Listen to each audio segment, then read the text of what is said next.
issue 54 of Spectre, where we finally get to meet the extremely sad Michael Holt. What we see is Michael Holt at the top of a bridge throwing off a picture of his wife, thinking of taking his own life. Now, as he's ready to jump, a bunch of kids pull up on him saying, "Give us your money if you want to live." And he turns around saying, "But what if I don't want to live?" And the kids reply saying, "Then we'll just take you out and your money." And that's when Jim arrives, and Jim turns into his Spectre form, scaring off the kids. And Michael replies saying, "I suppose I should thank you for saving my life. On the other hand, I'm not sure I want to live. I guess I'm lucky you came by." And Spectre replies with, "It was not luck, Michael Holt. I was drawn by your thoughts. Self-murder is still murder, and murder is the province of the Spectre." And now this is where we start to understand Michael Holt as a character. He explains that my wife is dead. Car accident just tore her out of my life with no warning. All the things I've done in my life, the money I've made, the achievements in sports and science, they're nothing without her.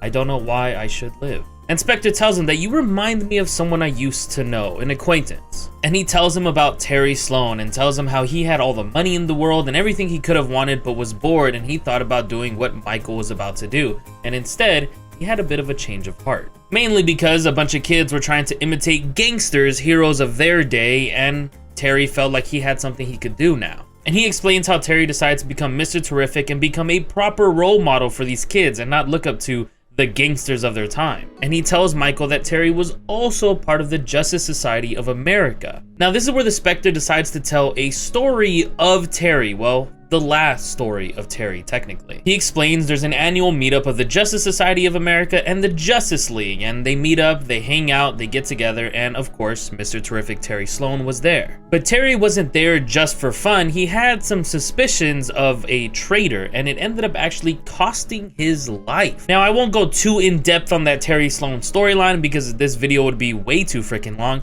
but basically Terry is killed, and eventually by the end, when they figure out who did it and all the fighting starts happening, Terry comes back to life, kind of, momentarily, and he helps the JSA win against the guy who murdered Terry. Now the important part with this ending is Terry and Jay Garrick's dialogue. Terry tells them after most of his career in the JSA, he's felt outclassed, but right now, after I'm dead, he feels like he truly belongs. And Jay replies saying, "You always belonged with us, buddy. It wasn't powers that made any of us heroes, it's heart, and you always had that in spades." And Terry says, "Guess it's a little late to finally understand that, isn't it?" And they tell him, "No, I think you understood it at the perfect time. Rest in peace."